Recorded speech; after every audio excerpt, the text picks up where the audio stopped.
Muy buenas tardes, queridos oyentes. Bienvenidos a este nuevo programa de Firmes en la Verdad. Tenemos hoy, al otro lado del Skype, a Isabel Agustino Blázquez. Ella es madre de familia numerosa, tiene 4 hijos y es neuropsicóloga y psicóloga clínica especialista en infancia y adolescencia. Entonces, el tema que vamos a abordar hoy es muy interesante para las familias y para la sociedad en la que vivimos hoy. ¿Qué tal? ¿Cómo estás, Isabel? Muy bien, Mariana, encantada. Oye, gracias porque ella trabaja en el COF ahora, en pleno. Gracias por concedernos este tiempo con todo el trabajo que tienes y por acercarnos a esta parte de la educación tan importante en la vida de una familia. Hoy día hay dificultades en la comunicación entre padres e hijos. ¿Cuáles son las causas que dificultan más esta comunicación? Pues yo creo que podemos encontrar muchas, pero fíjate, una cosa que dice el Papa en uno de los últimos libros, que es el de Dios es joven, yo creo que hay mucho adolescente con mente, perdón, mucho adulto con mente adolescente. Y, y parte mucho de ahí. O sea, yo creo que el adulto no comprende que lo que tiene entre manos con un adolescente no es un adulto chiquitito, es un chaval que está desarrollándose y que necesita ese periodo de su vida para desarrollarse bien. Entonces, muchas veces se contempla la adolescencia como un periodo incompleto, como si tuviéramos que tratarlos pues como que se pase cuanto antes, ¿no? Que esto no es sano y para nada es patológico. Lo patológico es quizá cumplirlo en otro momento de la vida. Pero cuando se es adolescente hay que ser adolescente y hay que sufrir unos cambios emocionales, hay que buscar nuevas formas de hacer las cosas, una creatividad que en otros momentos no se tiene. Son procesos cerebrales que hay que sufrir y hay que sufrir en ese momento y que sirven para que luego el adulto sea un adulto de verdad completo. Entonces, la responsabilidad que tenemos como padres es entender esos cambios cerebrales y ayudarles a que se desarrollen bien, no a que pasen cuanto antes, porque entonces luego nos vamos a encontrar con adultos que no son adultos y eso es un problema. Isabel, entonces, los adultos que dice que son adolescentes son porque no han desarrollado en la época de adolescencia lo que tenían que haber desarrollado, ¿no? Hombre, supongo que a muchos les pasará eso y otros no llegan a comprender y se ponen a la altura de sus hijos. O sea, el adulto siempre se tiene que portar como un adulto y ser la referencia para sus hijos, pero muchas veces surge rivalidad. De hecho, el Papa también lo comenta en la última exhortación, es que existe como una rivalidad entre padres e hijos de a ver quién queda por encima. Y no se trata de quién queda por encima, sino que hay que educar y, y muchas veces tendremos que frenar y decir, no, esto no se puede hacer, pero con todo el amor del mundo, ¿no? Sin que eso suponga pues como un odio hacia los hijos o un no te ajunto. Es que muchas veces yo me encuentro en consulta papás que dicen, no, es que no me parece bien lo que ha hecho, entonces no le hablo en 2 días. Y eso me parece aberrante. Es que es como si te retiro el saludo. Pues menudo ejemplo que estamos mostrando a nuestros hijos, ¿no? Claro, entonces, vamos a ver, la falta de comunicación a veces no es solamente por parte del adolescente, sino por parte de los mismos padres. ¿En qué fallamos los padres sobre todo? ¿Qué es lo que tenemos que anotar como puntos importantes de cómo abordar esta etapa del niño, del adolescente, vamos? Diría que la palabra fundamental es escuchar. Perdona, saber escuchar al otro, pero es lo que se hace normalmente en los cursos de formación de las empresas, lo que es la escucha activa.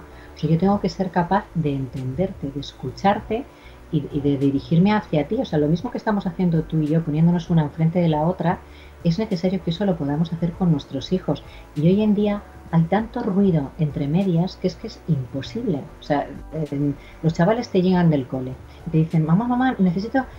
Y entonces tú como madre que a lo mejor también estás trabajando y llegas a casa apuradísima y tienes que hacer la cena, dices, sí, sí, cuéntame. Y entonces estás a mil cosas, intentas freír un huevo, decirle al otro lo que tiene que ponerse mañana y al final no estás escuchando. Estás soltando información que eso es ruido y ruido. Entonces creo que el problema fundamental es que no sabemos escuchar. Entonces es imposible que el adolescente te dirija una palabra. Muchas veces me dicen, le pregunto a mi hijo y no me contesta. Claro, pero es que a saber cómo le estás preguntando, porque el problema no es que no se hable. O sea, los papás te dicen, si yo me siento con él, ya, pero quizá no lo estás haciendo de la forma correcta.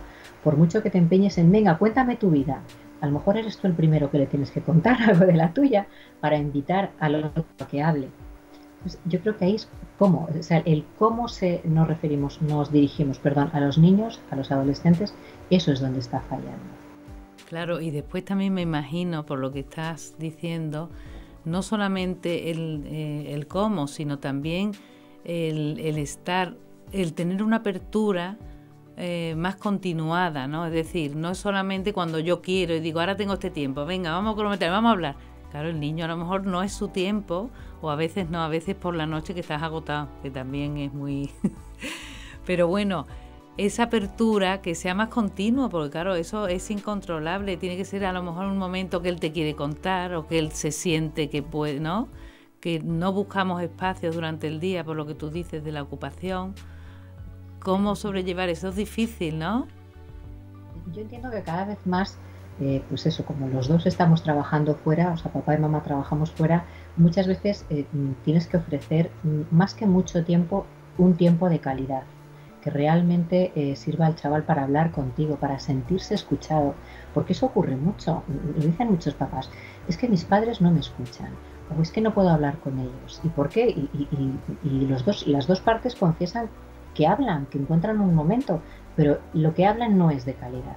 Entonces se trata realmente de sacar un espacio bueno en el que las dos partes, eso sería lo ideal, puedan, sea el momento oportuno para los dos. Lo que antes comentabas de la noche, yo creo que es un momento ideal, realmente es como cuando, es como que nos relajamos a última hora del día, entonces cuando te vas a despedir de tu hijo, le das las buenas noches, entonces te sueltas, Sí. ¿no?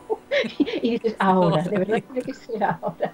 Bueno, pues quizás es su momento y a lo mejor tienes que respetarlo, porque probablemente, yo les digo muchas veces a los papás, lo que necesitamos es información. No tenemos información y cuando te la da, la rechazamos. Entonces, acepta lo que venga, más Claro. vale eso. Y aprovecha esos momentos que realmente la comunicación que puedan hacerte es de verdad. Entonces, si tiene que ser por la noche cuando nos acostamos, pues nos tendremos que acostumbrar también a eso. Claro, o sea que implica eso que estás diciendo por parte de los padres, uno es la apertura esa que dices para comunicarnos, que nos escuchamos, otro, una disponibilidad muy generosa, ¿no? Sí. Y qué otras cosas por parte de los padres.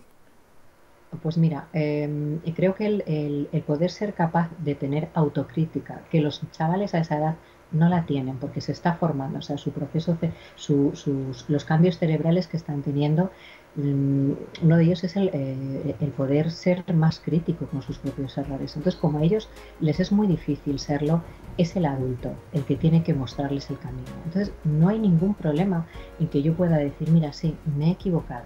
Eso es un ejemplo estupendo para un padre. O sea, para un hijo, ¿no? De un padre. Entonces, el ser capaz de, quizá parece rebajarse a su altura, pero es ser sinceros para que el chaval entienda que si yo me equivoco puedo pedir perdón y no pasa nada. Entonces, ser capaz de asumir tus propios errores, ¿no? Que todos nos podemos confundir y eso es, yo creo que por parte de un padre, importantísimo, porque cuando un chaval comprende que papá también se puede rebajar a eso, le estás dando un modelo estupendo. Otro punto yo creo que de diferencia también es el cambio tan grande que ha dado la sociedad con respecto a la que hemos vivido los padres, ¿no? Entonces ahí hay una desaveniencia con todo lo que es todas las tecnologías, todo el avance que nos sobrepasa y el abuso de ellas por parte del adolescente y el intentar que se equilibre, o sea que entramos como en un terreno de lucha, ¿no? De prohibiciones, difícil de sobrellevar. Yo creo que el gran problema es que cuando en nuestra época, o sea, cuando nosotros hemos empezado a ser madres, padres, cada vez que te surgía un conflicto podías comparar con lo que tus padres hacían contigo, ¿no? Por ejemplo, te dicen tus hijos, ¿y hasta qué hora me puedo quedar viendo una peli? ¿O me puedo ir sola al parque con una amiga? Entonces tú comparabas cómo hacían tus padres contigo. El problema es que no tenemos con qué comparar con las nuevas tecnologías. Tenemos que elaborarnos nosotros las primeras normas con ellos. Y yo creo que ahí es donde hemos metido la pata hasta el fondo, porque nos hemos dejado arrastrar. Entonces, si a fulanito le dejan, vale, será que está bien, yo también voy a dejarlo. Y esto es una cuestión de que primero tienes que ser consciente para qué necesitas la nueva tecnología. O sea, por qué es necesario que yo tenga un móvil, un iPad, una tablet, lo que sea. ¿Por qué? ¿Para qué? Y ese es el objetivo que hemos perdido los papás. Veo que este es un tema, primero, que preocupa muchísimo porque es para preocuparse, pero en el que no tenemos un sentido común. No, nos cuesta muchísimo formarnos nuestro propio criterio, porque a ver si mi hijo se va a quedar aislado de la sociedad, que no tenga lo que tiene su amigo. Yo creo que nuestros padres enseguida nos decían, ¿y si fulanito se tira por la ventana, tú también vas detrás? Eso se nos ha olvidado por completo, porque además creo que imponemos a los chavales el, no, tú tienes que estar localizado, tú tienes que llevar el móvil, porque si yo confío en ti. Esto es un error. O sea, no me puedo creer que la confianza hoy en día con un hijo se basa en tener o no un móvil, como si el móvil fuera el espía y el que le va a hacer tener responsabilidad. ¿No? Yo creo que primero tienes que tener responsabilidad para luego, si es necesario, tener un móvil, por ejemplo. Ese criterio no se sigue. O sea, estoy viendo que nos estamos convirtiendo en ese sentido más adolescentes que ellos porque les estamos creando una necesidad que se nos ha escapado de las manos. Claro, porque realmente también en el campo, o sea, lo que es el hogar, lo que era antes la familia, pues tú tenías un cuarto de estar, todo el mundo, pues eso, podía estar ahí, era el sitio común donde se compartía, se convivía, y ahora resulta que cada persona se mete en su cuarto, ya no hay teléfono fijo y ni te llaman ni sabe quién te está llamando, porque antes era fulanito, ay, que le ha llamado menganito, ¡ay, qué divertido! Ahora ni se comparte eso, porque van directo a los móviles y a lo mejor se mete cada uno en su cuarto, porque con las tablets se puede compartir la televisión y cada uno está viendo, Dios sabe qué, en su cuarto. Entonces se rompe la convivencia, pero claro, es que es muy difícil y más en la adolescencia, porque se encuentran contrariados, pum, se van a su cuarto. Hay que dar unas normas. Por supuesto. O sea, si tú consideras necesario que en tu casa tiene que haber o que alguien disponga de un dispositivo móvil, un ordenador, lo que sea, siempre tienes que pactar unas normas. Por supuesto que tienes que jugar con la confianza, con que ese chaval va a saber desarrollarlo bien. Pero ante todo eso se empieza por tener unas normas, una disciplina al respecto. O sea, tú no dejas a tu hijo que se vaya de casa y le dices, vuelve cuando quieras. No, le marcas una pauta. Entonces, con esto tiene que existir también. Creo que es una educación en sentido común. Los chavales están haciendo a través de la red cosas que no harían cara a cara a nadie, que no actuarían así cara a cara con nadie. Y esto es una educación que primero creo debemos recibir los adultos para poder trasladarla a los chavales. Porque ese es el problema, es que estamos muy desinformados los que tenemos que dar esa educación. Entonces, si fallamos nosotros los primeros, estamos fallando en la educación de nuestros hijos.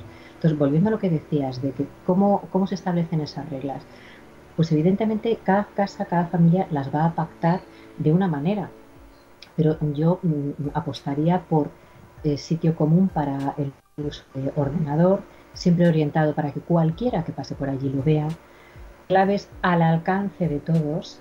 Y es verdad que te van a decir, no confías en mí, no, es que precisamente como confío en ti, tú debes confiar en mí. Entonces, la clave se usará si mamá o papá lo considera necesario, porque eres un menor, eso para empezar, porque eres un menor, tengo que responder yo por ti, que soy un adulto. Entonces, hacerles llegar la necesidad de que existan estas normas es fundamental. El problema es que muchas veces los chavales creen que como ya son mayores, ya hemos pasado a la ESO o a otro periodo de su vida, ya no nos necesitan. Y ese es el error. O sea, esa independencia que buscan los chavales, entender que el adulto ya no tiene cabida, eso es un error tremendo. Claro, y eso es algo que se está dando mucho. Es decir, que él te está poniendo el tope bueno, en tu interferencia, ¿no? En la educación que tú le tienes que dar. Como si ellos ya con las tecnologías y con su pandilla, con el móvil y su chat y su mundo, ese mundo que además es virtual, no dieran opción a el desprecio hacia los padres que nos estamos encontrando muchas veces, ¿no? Sí, sí, sí. A mí me parece fundamental que el papá, o sea, que los padres no abandonemos esa etapa. Claro. Y estoy convencida de que muchas veces la abandonamos por desconocimiento, porque no sabemos seguir las redes sociales, no sabemos cómo funciona un Twitter, cualquier otra red, ¿no? Y la cuestión es, si yo quiero saber por dónde se mueve mi hijo, yo tengo que acompañarle en ese paseo. Entonces un día, pues decir, a ver, ¿con quién has chateado hoy? ¿Dónde te metes? ¿Cómo es tu perfil? Creo que es bueno que nos enteremos de eso y que todos juntos podamos criticar lo que no nos gusta de los demás, pero en una crítica buena, sin imponer nada, para que el chaval se vaya haciendo su propio criterio. O sea, yo creo que aquí en las redes, más que otra cosa, no podemos formar en el control, porque como formemos en el control y un día no puedas estar delante, se te descontrola todo. Entonces hay que formar mucho en educación, en que te tengo que educar el gusto, ¿no?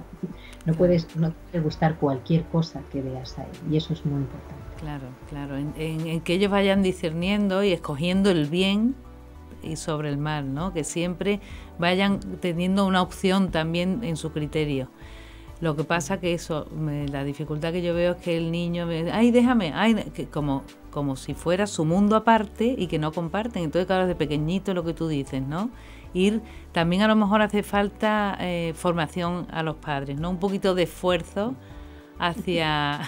encaminado hacia esas vidas que tienen, vamos, ¿no? Esa organización, lo que tú decías, ese pacto que tienen que hacer con los hijos, algo que nos encamine, ¿no?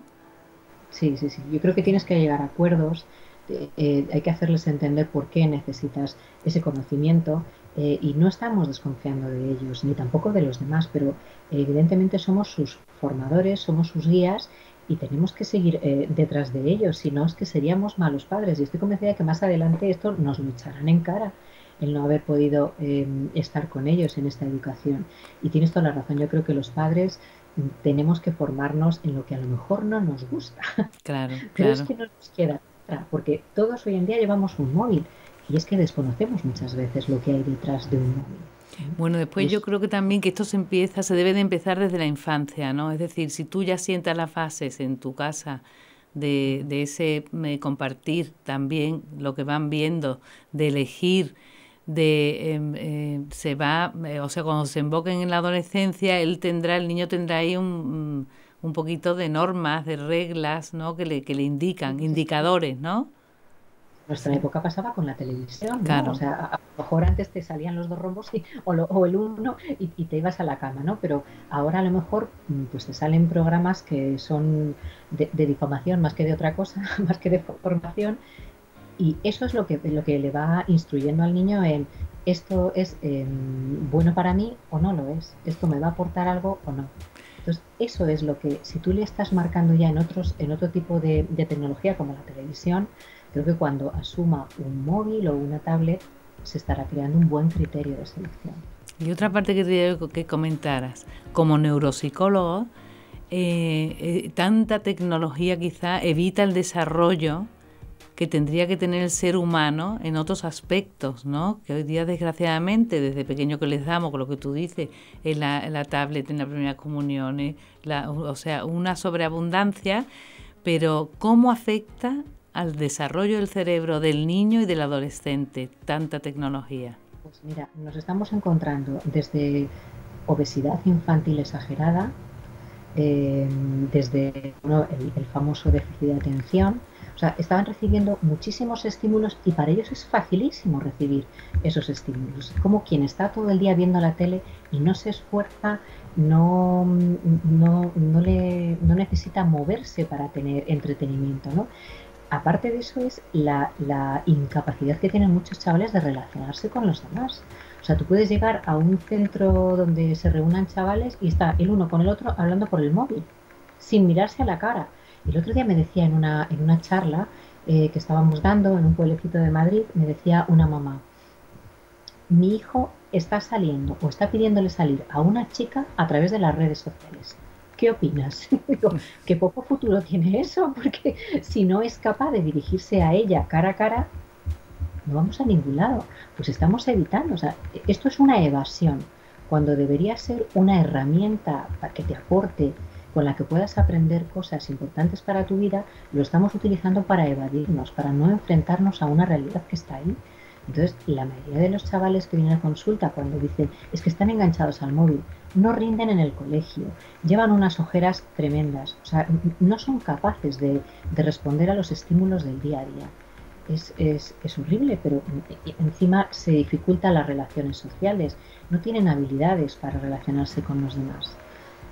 Aparte, la agresividad que demuestran, o sea, cuando tú ves a un chaval que lleva una hora jugando con un videojuego, es que está histérico y le sale además una rabia, quizá por no conseguir lo que quiere. Sin embargo, la rabia que le sale por no conseguir meter un gol es muy distinta, es mucho más sana, o sea, está liberando de otra manera, está gestionando muchísimo mejor probablemente sus emociones. O sea que quizá es importante asentar la autoridad de unos padres sobre un funcionamiento controlado, pero además explicado a sus hijos de por qué tienen que desarrollar en esas edades otra serie de comportamientos, no, de vida, ¿no?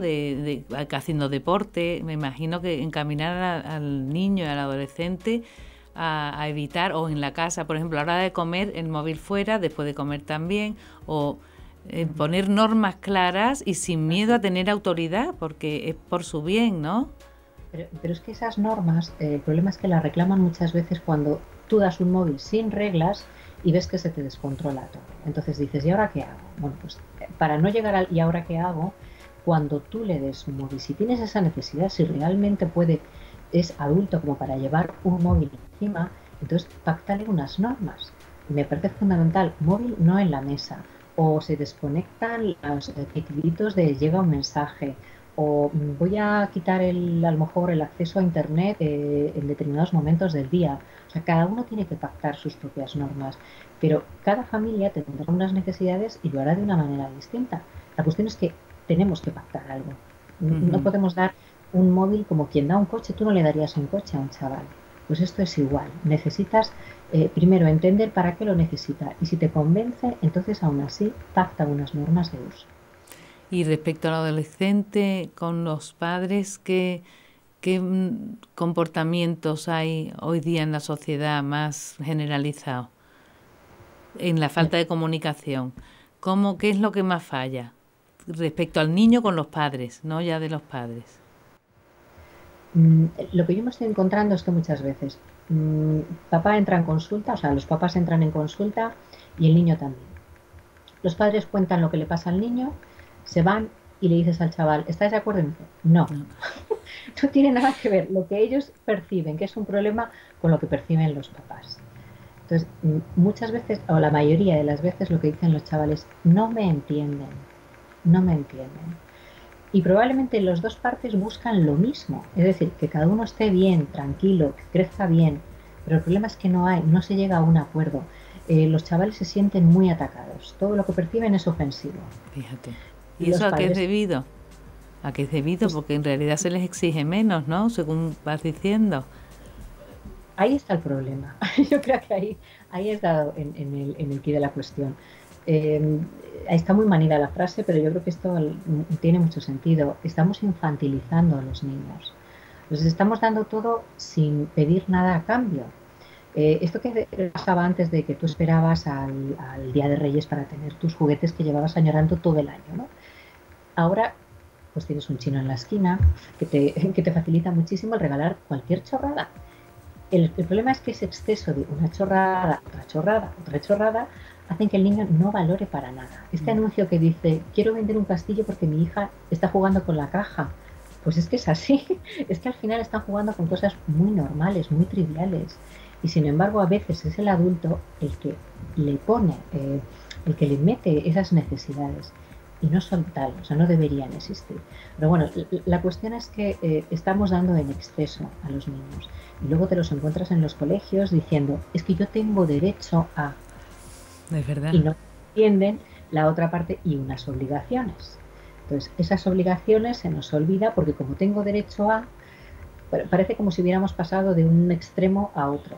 Y ahí es donde hay que buscar todavía el equilibrio. Muy bien, pues se nos acaba el tiempo se nos hace cortísimo, pero ya llegamos al tiempo final. Si quieres decir algo a los que nos están oyendo, a los padres sobre todo, con respecto a sus hijos, ¿cómo podrían mejorar o lo que te quieras tú? Mira, yo siempre les digo, si eres tú el primero que cambias como adulto, vas a ver que vas a provocar un cambio en tus hijos. Y esto es como un partido de tenis. El que comienza a sacar es el que orienta al que tiene delante, es el que le hace correr de aquí para allá. Entonces, como adulto y como guía, que es lo que eres para ellos, te interesa ser el primero en modificar tu conducta. Y verás que como modificando la tuya vas a conseguir que ellos también cambien la suya. O sea que debemos nosotros también exigirnos a ser mejores, a elevar nuestro pensamiento, nuestro comportamiento, nuestra vida diaria, ¿no? Exactamente, intentar ser realmente modelos para ellos. ¿Sí? Muy bien. Pues muchísimas gracias, Isabel, por estar con nosotros y darnos estas reglas que poco a poco iremos a ver si vamos poniendo en práctica para ir mejorando a nuestros hijos y nuestra sociedad. Lo intentaremos entre todos. Gracias, Mariana. Muchas gracias y es muy interesante lo que nos ha contado Isabel para aplicarlo a nuestras vidas reales. Hasta el próximo programa. Gracias.